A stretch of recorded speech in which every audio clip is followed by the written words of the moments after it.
राम राम राम राम राम राम राम राम राम। सबको राम जी राम, राम जी राम। सब लोग सीधे बैठो, आँख खोल के बैठो, नहीं तो नींद आएगी। इस समय ब्रह्म मुहूर्त बेला में बहुत मारी बातें चलती है भगवान की कृपा से।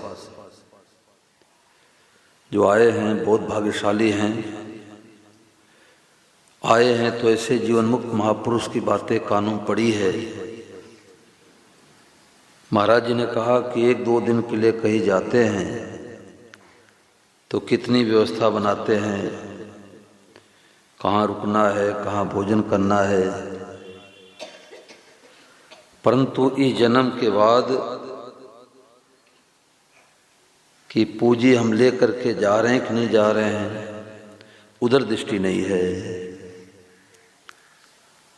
मकान बना लिया, दुकान बना लिया, फैक्ट्री बना ली, प्लाट ले लिया, परंतु अगले जन्म के लिए हमने क्या तैयारी की। महाराज जी ने कहा कि भाई या तो छोड़ के जाओ मत, परंतु ऐसी रीति है नहीं। बेटा जन्मा है तो बड़ा होगा कि नहीं होगा संदेह है। पढ़ाई लिखाई करेगा कि नहीं करेगा संदेह है। विवाह शादी होगा कि नहीं होगा संदेह है। विवाह शादी हो गया, बाल बच्चे होंगे कि नहीं होंगे संदेह है। परंतु मरेगा कि नहीं मरेगा भाई बोलो? कोई संदेह नहीं है, कोई संदेह नहीं है। और हम लोग निश्चिंत होकर बैठे हैं। ऐसा लगता है कि मरने वालों का मोहल्ला तो कोई और है, मरने वालों का मोहल्ला कोई और है। कोई आज गया, कोई काल गया, कोई जावन हार तैयार खड़ा, नहीं कायम यहाँ मुकाम रहा, चिरकाल से ही रिवाज रही। यहाँ के रीति रिवाज है भाई। हम लोग जितने लोग बैठे हैं, सब लोग अपने मन में विचार करो, हृदय पर हाथ धर करके पूछो कि हम लोगों से बड़े वाले भी चले गए। बोलो भाई चले गए कि नहीं गए?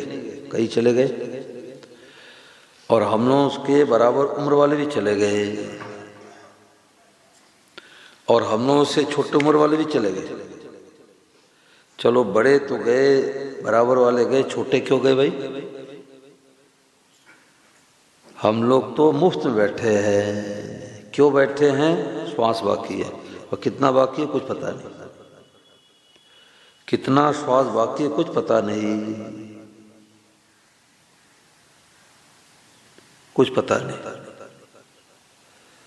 इसलिए महाराज जी ने कहा भाई अपने स्वभाव को सुधारो, अपने स्वभाव को शुद्ध बनाओ, निर्मल बनाओ, खान पान को शुद्ध रखो। जैसा आहार वैसा व्यवहार रहेगा। कलकत्ता में एक लाला बाबू हुए,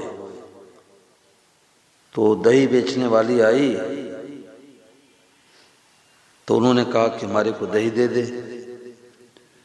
अब वो दही दे करके पैसा मांगी तो लाला बाबू ने कहा कि आधे घंटे में आके ले जाना, अभी और तू बेचा।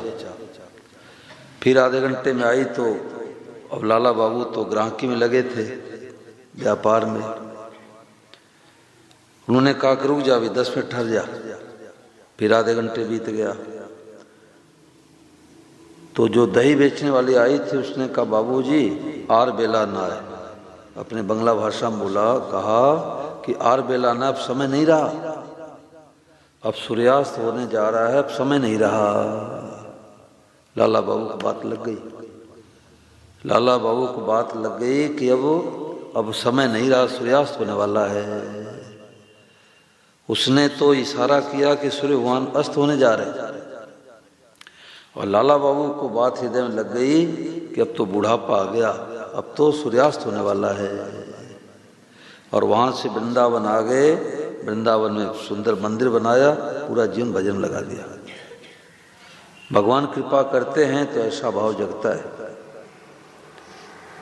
तो भाई शरीर का कुछ पता नहीं है, इसलिए अच्छा व्यवहार करो, अच्छा आचरण रखो, सबका हित चाहो, सबका कल्याण चाहो, सब सुखी हो जाए, सब निरोग हो जाए।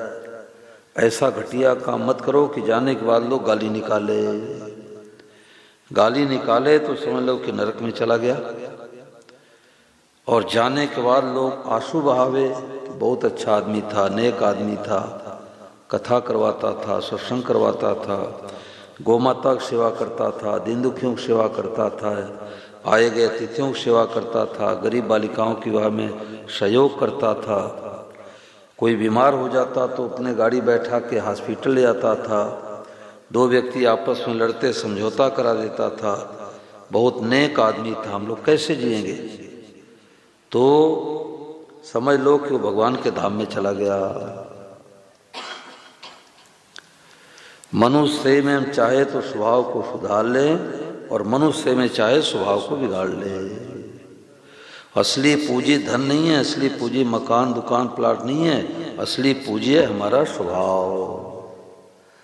यहाँ तो खूब धन इकट्ठा कर लिए, पर लड़ाई झगड़े का स्वभाव बना के जा रहे हैं, तो भगवान दूसरे जन्म में सरब बिच्छू बना देंगे, कुत्ता बना देंगे, भौंकते रहो। तो असली पूंजी धन नहीं है, असली पूंजी है अपना स्वभाव, और वो स्वभाव सुधरता है स्वार्थ ईमान का त्याग करने से। स्वामी महाराज जी के पास में एक स्टेशन मास्टर आए, तो उन्होंने कहा महाराज जी मैं तो अपने ऑफिस में बैठा था, तो एक सज्जन आकर के हमारे सामने वाले कुर्सी पर बैठ गए। तो जब तक उनका परिचय नहीं मिला था तब तो कोई फर्क नहीं पड़ा, और जैसे किसी ने उनका परिचय आकर के हमारे कान में बताया तो बैठे बैठे हमारा कुर्ता पसीने से भीग गया। तो महाराज जी ने कहा क्या परिचय बताया? बोले आपके सामने जो सज्जन बैठे हैं वो मंगल दास नाम के डाकू है। अब डाकू का नाम सुनते ही पसीना छूटने लग गया, पता नहीं कौन सी वस्तु उठा के ले जावे, कौन सी वस्तु जला देवे, किसको मार देवे, स्वभाव बिगड़ा है। संत महात्मा जहाँ जाते हैं वहाँ तो मैया देव सो तो नहीं रही है, हाँ ठीक है, सो मत भाई। अमृत की वर्षा हो, घड़ा को नीचे कर दे तो फायदा क्या हुआ? तो बात ये चल रही थी, क्या चल रही थी बात बताओ भाई, क्या बात चल रही थी? हाँ, संत महात्मा जहाँ जाते हैं तो आनंद की लहर फैल जाती है, और पता लग जाए कि अपने पटना में डकैतों का गिरोह आ गया, तो बिल्ली भी खटर पटर करेगी तो नींद उठ जाएगी, अरे आ तो नहीं गए। अब संत महात्मा भी मनुष्य हैं, डकैत भी मनुष्य है, परंतु दोनों के स्वभाव में फर्क है। एक का स्वभाव सुधरा हुआ, एक का स्वभाव बिगड़ा हुआ है। तो जिनका स्वभाव सुधरा हुआ होता है उनको घर वाले भी चाहते, बाहर वाले भी चाहते हैं, और जिनका स्वभाव बिगड़ा हुआ होता है उनको घर वाले भी नहीं चाहते कि तो रोटी खा के बाहर जावे, बाहर वाले कैसे चाहेंगे? तो असली पूंजी है स्वभाव। झूठ नहीं बोलना है, कपट नहीं करना है। देखो सत्संग से सब तरह का लाभ होता है। हम लोगों के साथ में कोई आके भोजन करने के लिए बैठते हैं तो भोजन वो करते हमें पता लग जाता सत्संग मिला कि नहीं मिला। ये बटलोई के चावल है श्रवण जी, ये बटलोई के चावल है। अब जिस चटाई कंबल पर बैठे हैं आसन पर, उसी पर थाली रख देते हैं। अरे भाई 4-6 अंगुल दूर रखो, बैठने वाले जो चटाई या कंबल चद्दर पर आप बैठे हैं उससे 4-6 अंगुल दूर थाली रखो, क्योंकि जूठन गिरे तो नीचे फिर पोछा लग जाए। दोनों हाथ से भोजन करते हैं, दोनों हाथ से तो बंदर रोटी खाता है भाई। दाएं हाथ से भोजन करो, बाएं हाथ को साफ रखो। अब माँ ने, पत्नी ने हलवा, खिचड़ी, कड़ी सब परोसकारी कर दिया। अब दोनों हाथ से उठा के खा रहे हैं, और रोटी की जरूरत पड़ी तो उसी हाथ से उठा लिया। बोले भाई जूठन हुआ कि नहीं हुआ? कोई साधु महात्मा आए, कोई गुरुजन आए, कोई रिश्तेदार आए, वही जूठन खिलाएंगे? अब कई घर में हम लोग जाते हैं, वो कटोर दान होता है तो उसमें बादाम, किशमिश सब रख देते हैं। अब वही तो रिश्तेदार के सामने रख दिए, और वो कोई साधु महात्मा आए उनके सामने रख दिए। अब उनको सत्संग तो बेचारों को मिला नहीं है, ऐसे तोड़ तोड़ के खाएंगे। काजू भी खाएंगे, तोड़ तोड़ खाएंगे, मुंह लगा खाएंगे। पूरा जूठा हुआ कि नहीं हुआ? तो बिना सत्संग के तो भोजन करने भी नहीं आता। जिस गद्दे पर सोते हैं, उठते बैठते हैं, उस पर भोजन नहीं करना चाहिए। जूता पहन के भोजन नहीं करना चाहिए। ये जो आजकल बफे सिस्टम फैला है ना, तो ये क्या है? ये बफेलो सिस्टम है, पशुओं का सिस्टम है ये। अब जूता पहने पहने एक थाली में एक हाथ में थाली ले लिया, दूसरे हाथ से भोजन कर रहे हैं, और उसी हाथ से रसगुल्ला उठा रहे, उसी हाथ से रोटी उठा रहे हैं। जूठा हुआ कि नहीं हुआ? तो जो साधक हैं, भगवान के पथिक हैं, भगवान के मार्ग पर चलने वाले हैं, उनको ऐसे जगह पर भोजन नहीं करना चाहिए। अब वो नाराज हो जाएं भोजन नहीं करने पर, तो एक दाना ऐसे उठा के पालो। वो कहे भोजन कर लिए? बोले कर लिया। कर लिए ना? ये थोड़े पूछेंगे एक रोटी खाओ कि आधी रोटी खाओ। तो शुद्धता, पवित्रता का ध्यान नहीं रखेंगे तो बुद्धि शुद्ध नहीं होगी। थूक लगा करके रुपया नहीं गिनना चाहिए। अब थूक लगा के रुपया गिनते हैं तो हम देखते हैं कि थूक लगा के गीता का पन्ना पढ़ते हैं। सरस्वती माता का अपमान हुआ कि नहीं हुआ? अब आदत पड़ी है थूक लगा के रुपया गिनने की। अब गिलास में आधा पानी पी लिए और आधा से हाथ धो लिए, हाथ साफ हुआ। अब देखो बातें छोटी है पर बड़ी बारीक बात है ये। आधा पानी पी के आधे से हाथ धो लिया, बोलो भाई साफ हुआ क्या हाथ? हाथ जूठा रह गया। राजा नल हुए तो कलयुग उनके पीछे पड़ा कि इनके ऊपर कैसे हावी हो, तो उन्होंने पेशाब करके हाथ तो धो लिए और पैर नहीं धोए, तो कलयुग उनके अंदर प्रवेश कर गया। इसलिए पेशाब करके आओ, हाथ मुंह धोना चाहिए, कुल्ला करना चाहिए। तो ये बातें कैसे मिलती है? सत्संग से। छोटे काम को बढ़िया से बढ़िया करो। तो जो छोटे काम को बढ़िया करता है वो बड़ा काम भगवान प्राप्ति को भी बढ़िया ढंग से करेगा।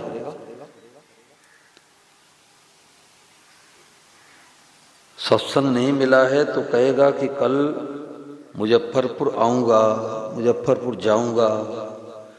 और सत्संगी है तो कहेगा कि कल मुजफ्फरपुर आने का विचार है, कल मुजफ्फरपुर जाने का विचार है। बताओ सुमन जी, कोई फर्क है क्या इसमें? बड़ा भारी फर्क है। कल मुजफ्फरपुर आऊँगा या जाऊँगा निश्चित कर दिया और किसी कारणवश कार्यक्रम कैंसिल हो गया तो झूठ बोलने का दोष लगेगा। और सत्संगी है तो कहेगा कि कल मुजफ्फरपुर आने का विचार है, जाने का विचार है, नहीं जाएगा दोष नहीं लगेगा। अब बातें छोटी है, बहुत बड़ी बात है। सत्संगी है तो कहेगा भैया किसी का 5,000 रुपये बाकी है, रात्रि में दे करके सो, क्या पता भूकंप आ जाए। आ सकता है, नहीं आ सकता, आता ही है। और बेईमान आदमी है तो कहेगा कि नहीं रात्रि में रुपया नहीं लौटाना है, नहीं तो लक्ष्मी माता चली जाएगी। ये बेईमान आदमी का लक्षण है। सब्जी वाला आया, बाबूजी सब्जी ले लो। बोले आलू कितने रुपए किलो है? बोले 20 रुपए किलो। बोले 2 किलो दे दे। अब 2 किलो आलू ले करके मिर्ची और धनिया आप ले लिए और 40 रुपए दिए। ये बेईमान आदमी का लक्षण है। आप या तो मोल तोल नहीं करते, और मोल तोल कर लिए तो ₹2 की धनिया मिर्ची का अधिकार कैसे भाई? या तो मोल तोल मत करो, 2 किलो आलू ले लो, धनिया मिर्ची ले लो और पूछो कितने पैसे हो गया? बोले ₹40। कोई दोष नहीं लेगा।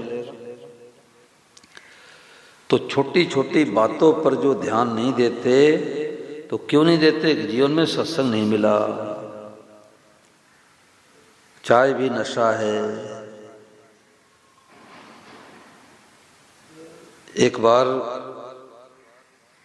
धृतराष्ट्र ने से पूछा कि 100 जन्मों मैंने कोई पाप नहीं किया, हमारे 100 बेटे क्यों मार दिए गए? बहुत ध्यान देना भाई कि 100 जन्मों में हमने कोई पाप नहीं किए, हमारे 100 बेटे क्यों मार दिए गए? तो बताने वाले ने कहा कि 100 जन्म के पहले आप एक राजा थे और एक हंसनी ने 100 बच्चे लेकर के आई और कहा कि आप राजा हो, हम आपके प्रजा हैं, हमें तो किसी और जगह जाना है, तुम्हारे बच्चों का सार संभाल करना। अब रोजाना रसोइया एक एक बच्चे को मार के खिलाता गया और आप खाते गए। बहुत अच्छा स्वाद मीठा लगा। और 1 वर्ष के बाद जब हंसनी आई, राजन हमारे बच्चे तो बड़े हो गए होंगे, तो आपने कहा देखो जी हमारे से अपराध हो गया, भूल हो गई, रोजाना रसोइया एक एक बच्चे को मार खिलाता गया, मैं तो खाता गया। तो हंसनी ने क्रुद्ध होकर के आवेश में दे के श्राप दे दी कि जैसे 100 बच्चे हमारे मार करके खा गए, ऐसे 100 बच्चे आपके आंखों के सामने मारे जाएंगे। नहीं चले उसके घर रिश्वत, नहीं चले चालाकी, भैया उसके लेने देने की रीति बहुत है बाकी। डरते रहो या जिंदगी बेकार न हो जाए, सपने में किसी जीव का अपकार न हो जाए। करो तो हित करो, अहित किसी का मत करो। जैसे विद्यार्थी परीक्षा में जो कॉपी में जो लिखता है वही एग्जामिनर नंबर देता है। तो हम सब परीक्षा में बैठे हैं, हमारा एक एक नंबर जोड़ा जा रहा है। जैसे बिजली वाला आदमी आके नहीं देख रहा कि आपने लाइट जलाई कि नहीं जलाई, पंखा चला कि नहीं चलाया, और 1 महीने के बाद आकर के बिजली बोर्ड से रीडिंग नोट कर लेता है, बिल भेज देता है, इतने यूनिट बिजली खर्च हुए, इतने बिल का भुगतान करो। तो संतों ने कहा कि जैसे बिजली वाला आदमी आकर के नहीं देखता और बिल भेज देता है, ऐसे हर मनुष्यों के हृदय में एक एक मीटर फिट है, जिसमें पाप और पुण्य का लेखा जोखा होता ही रहता है, ऑटोमेटिक है, खराब होने वाली नहीं है।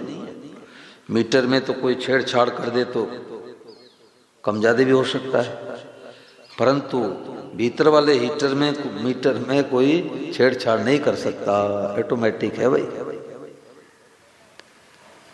एक संत हुए स्वामी शरणानंद जी महाराज, प्रज्ञा चक्षु सूरदास। तो एक जज साहब के घर पर रुके थे। जज साहब के घर पर रुके थे तो जज साहब ने कहा चलो महाराज आपको जेल में टहला लाऊं, आज रविवार का दिन है। तो स्वामी शरणानंद जी ने मन में सोचा कि भाई आंखें तो है नहीं, हम क्या देखने जाएंगे, चलो कैदियों को 2 अच्छी बात सुना दूंगा। वहां पर जेल में गए, कैदियों को बैठा के सत्संग सुनाने लग गए। कैदी दुखी होते हैं तो उस समय सत्संग ध्यान देकर सुनते हैं। मैं भी हरियाणा में जेल में गया तो सारे कैदी, लगभग 500 कैदी बैठ गए, जो अफसर थे वो भी बैठ गए और 1 घंटा 1.25 घंटा तक सत्संग चला। तो उनके हृदय में दुख होता है, द्वेष होता है, तो उस समय सत्संग की बातें उनको बैठ जाती है। कई पुस्तकें बांटी भी गई। तो स्वामी शरणानंद जी महाराज जी सत्संग सुना रहे थे तो एक कैदी आया और चरणों में प्रणाम करके रोने लग गया। तो उन्होंने पूछा भाई क्यों रो रहे हो? तो उसने कहा महाराज मैंने उस व्यक्ति की हत्या नहीं की है जिसके वजह में हमारे को फांसी मिलने जा रही है। ये आपके जज साहब ने मेरे को फांसी सुना दिया। जज साहब ने फांसी की सजा सुना दिया। तो स्वामी शरणानंद जी महाराज ने जज साहब से पूछा भाई ये तो निर्दोष है, तुमने इसको फांसी की सजा क्यों सुनाई? तुमने फांसी की सजा क्यों सुनाई? बैठ जाओ, एकदम बोलो मत, जो जहाँ आए जहाँ जगह मिले शांति से बैठ जाओ, एकदम बोलो मत। तो जज साहब से स्वामी सड़ानंद ने पूछा कि भाई ये तो व्यक्ति निर्दोष है कैदी, और तुमने इसको फांसी से तो सुनाई। तो जज साहब ने कहा कि जितने सबूत मिल रहे हैं यही मिल रहे हैं कि इस व्यक्ति ने उस व्यक्ति को मारा है। तो स्वामी सड़ानंद महाराज ने एकांत में ले आकर के कैदी के कंधे पर हाथ करके पूछा, कंधे पर हाथ धर कर पूछा, देखो भाई यहाँ कोई है नहीं, हम तुम दो ही हैं, ये तो मेरे विश्वास है कि इस व्यक्ति को तूने नहीं मारा है। वैसे तुमने अपने जीवन में कितने व्यक्तियों को मारा है? उसने कहा देखो महाराज आप साधु महात्मा हो, मैं आपसे झूठ नहीं बोलूँगा, इस व्यक्ति को तुमने नहीं मारा है, वैसे हमने 3 व्यक्तियों को मारा है, 3 व्यक्तियों को मारा है। तो स्वामी सड़ानंद ने कहा भाई तुमने 1 को मारा, 2 को मारा, 3 को मारा, अब पाप के घड़े भर गए, उसी का दंड फांसी मिल रहा है। तो कब के किए कर्मों का फल कब मिलता है, इसका लेखा जोखा भगवान पास है। एक सत्य घटना सुनाता हूँ। राजस्थान में चुरू जिला है, जो गीता प्रेस को बनाने वाले श्री जयदयाल जी गुंदका जी, तो एक माहेश्वरियों का बेटा बीमार था। तो ये 4-5 लोग गए, चलो भाई भगवान नाम कीर्तन सुना दे, कोई माड़ा सनिस्ती पढ़ा है तो उसको गीता जी के 8वां अध्याय का पाठ सुनाना चाहिए, तो उससे मुक्ति हो जाती है। चाहे संस्कृत में सुनाओ चाहे हिंदी में सुनाओ, गीता जी की पुस्तक सिराने रख दो, गंगा जल मुख में दे दो, भगवान का चित्र लगा दो जिससे उसकी भगवान की याद आवे। तो ये 4-5 लोग गए, नवयुवक बीमार था काफी वर्षों से, अब तब लगा था। तो उसके पिताजी रो रहे थे, जो बेटा का अब तब लगा था उसके पिताजी रो रहे थे। तो ये लोग गए तो बेटे ने कहा कि पिताजी रोने से क्या फायदा, पाप करते समय आपको दंड लगा, रोने से क्या फायदा। अब 10,000 रुपये आपने लिए थे और 9,500 रुपये हमारे दवा में आपने लगा दिया। अब मैं जा रहा हूँ, अब संसार से जा रहा हूँ, 500 रुपये हमारे क्रियाक्रम में लगा देना। तो ये 4-5 लोग गए थे गोविंदका जी आदि, इन्होंने कहा बेटा तुम्हारे पिताजी तो रो रहे हैं, तुम क्या कह रहे हो। तो उसने कहा कि जन्म के पहले मैं बंगाली था, ये सत्य घटना है भाई, इस जन्म के पहले मैं बंगाली था और हमारे पिताजी ट्रेन से जा रहे थे, हम भी जा रहे थे बम्बई, आपस में मुलाकात हुई। तो हमने पूछा सेठ जी आप कहाँ जा रहे हो, बोले बम्बई। आप कहाँ जा रहे हो, बोले बम्बई। तो बातचीत के दौरान, परिचय के दौरान ये बात हुई, ये हमारे पिताजी बोले कि मैं तो बनिया हूँ, व्यापार करना जानता हूँ, परंतु हमारे पास पूंजी नहीं है। तो मैं बंगाली था, मैंने कहा हमारे पास सेठ जी 10,000 रुपये पड़े हैं, अब पूंजी तो हम लगा देंगे, व्यापार में आधा आधा मुनाफा ले लिया जाएगा, आपको व्यापार करना आता है। तो जब स्टेशन पर उतरे तो एक धर्मशाला में जाकर के हम दोनों ठहर गए। तो आधी रात हुई, तुम्हारे पिताजी की नीयत खराब हो गई। आपके बगल में सज्जन सो तो नहीं रहे, देखो ठीक है। तो आधी रात हुई, तुम्हारे पिताजी की नीयत खराब हो गई। उन्होंने सोचा कि बंगाली को मार दूं, 10,000 रुपये मिल जाएगा। और एक दाना भूनने वाली भड़भुंजारी थी, दोनों मिलकर के रात्रि में गला काट दिया। तो जो गोविंदका जी आदि गए थे बोले भाई बात तो सच्ची है, इसके ऊपर बहुत कर्जा था और 1 हफ्ते में बम्बई गया आया, सबका कर्जा चुका दिया। तो इन लोगों ने पूछा कि चलो ठीक है, आपका तो 10,000 रुपये लिए थे, परंतु ये जो आपकी पत्नी विधवा होने जा रही है, इस बेचारी क्या कसूर है। उसने कहा वही राण भड़भुंजारी है जिसने सहयोग से गला को काटा था। तो उसके पिताजी बोले कि स्तनपात बीमारी में अकबक रहा है, इसकी बात तो ध्यान मत देना। उसने कहा कि मैं बक नहीं रहा हूँ, शनपात की बीमारी में नहीं हूँ, फलाने के कोठी को तोड़ करके सेन लगा करके चोर चोरी किए हैं और जा करके सुबह देख लेना, वो बात सच्ची तुम्हारी बात सच्ची और वो बात झूठी तुम्हारी बात झूठी। तो सुबह जाके देखा गया तो सेन लगा करके चोर चोरी किए थे। तो ये कहने का तात्पर्य है कि मनुष्य से मिला है तो बड़े सावधानी की जरूरत है। ऐसे मत सोचो कि ड्रिंक कैडबी मेरी खाओ पियो मौज करो। किए हुए कर्मों का फल जरूर मिलता है। जिनका स्वभाव सुधरा है, जोधपुर में एक राजपुरोहित जी थे, बड़े अच्छे साधक, तो वो हॉस्पिटल में बहुत बड़े अफसर थे, सेवा करते, गायों की सेवा, ब्राह्मणों की सेवा, साधुओं की सेवा, दीन दुखियों की सेवा करते, भ्रूण हत्या का निषेध का प्रचार करते कि भाई भ्रूण हत्या मत कराओ। तो उन्होंने सुना कि स्वामी महाराज जी का शरीर पूरा हो गया, तो तुरंत पैंट शर्ट निकाल के रख दिए और साधु वेश में आ गए उसी दिन। तो उनको लकवा लगा, मेरे को पता लगा, तो मैंने उनसे फ़ोन किया। तो फ़ोन पर पूरी स्पष्ट बातें नहीं बोल पा रहे थे, परंतु उन्होंने मेरे से कहा महाराज सेवा बताओ। अब विचार करो, सेवा की तो जरूरत उनको है और मेरे को कह रहे महाराज सेवा बताओ। ये स्वभाव कहाँ से आया? जीवन भर सेवा किए, जीवन भर सेवा किए, तो लकवा लग जाने पर ये भाव है कि महाराज सेवा बताओ सुन जी, ये स्वभाव ही तो है। तो अपने स्वभाव को बढ़िया से बढ़िया बना के जाओ। ये स्वभाव सुधार लिया तो ठीक है, और नहीं तो जन्मते मरते रहो। अब इसमें किसी के मन में कोई बात आई हो तो पूछो भाई, ये विषय पर पूछो। स्वामी महाराज जी से लोग प्रश्न करते और विषयांतर कर देते, जो विषय चलता कोई और विषय पूछ लेते।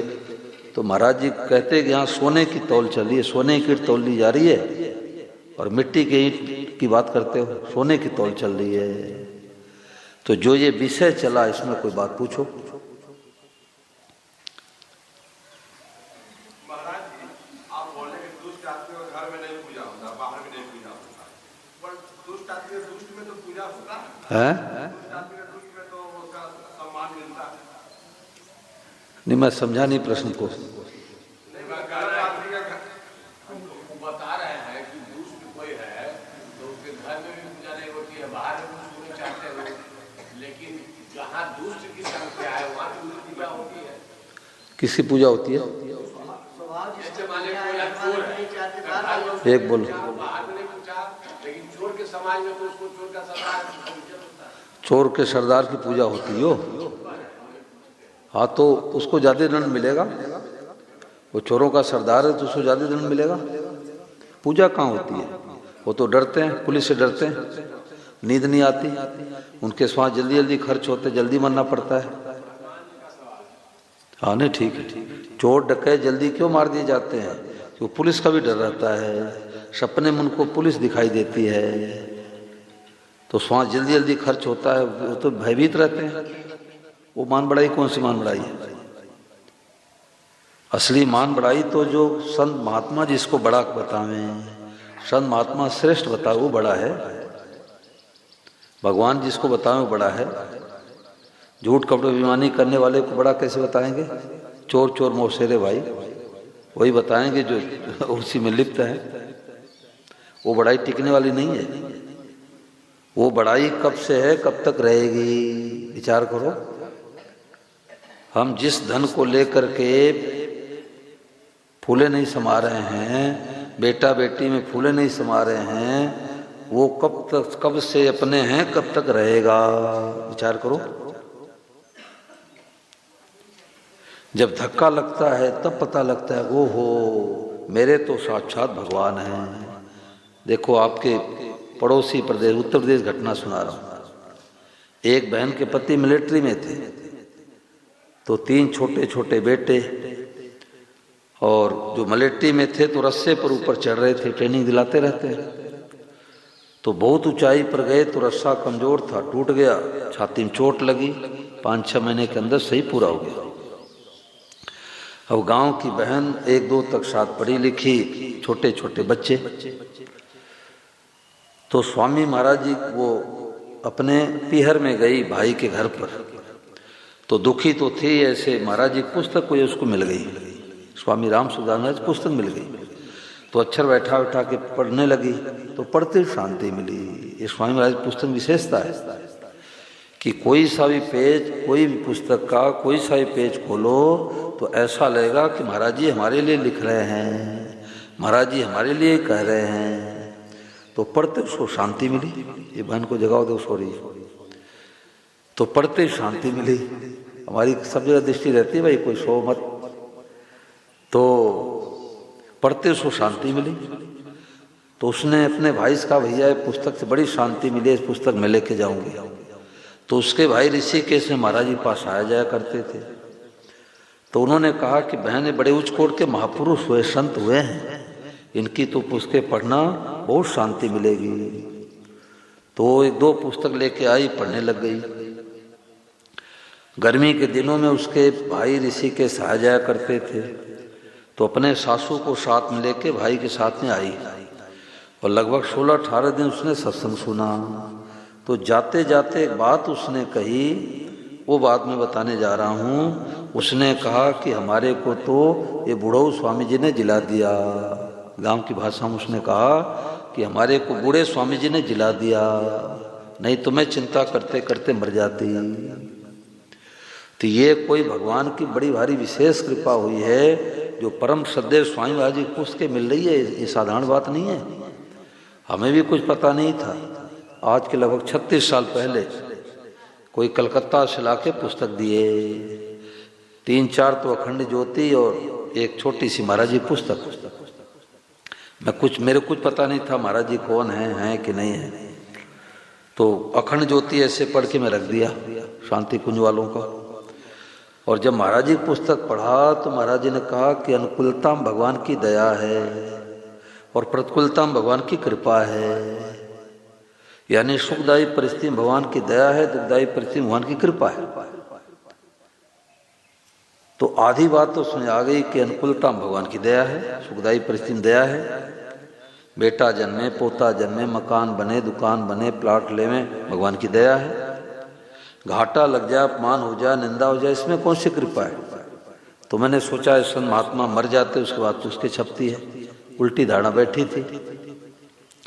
तो महाराज जी की पुस्तक में विशेषता है कि कोई ऐसा छोटा सा उदाहरण देते हैं कि पढ़ते ही समाधान हो जाता है।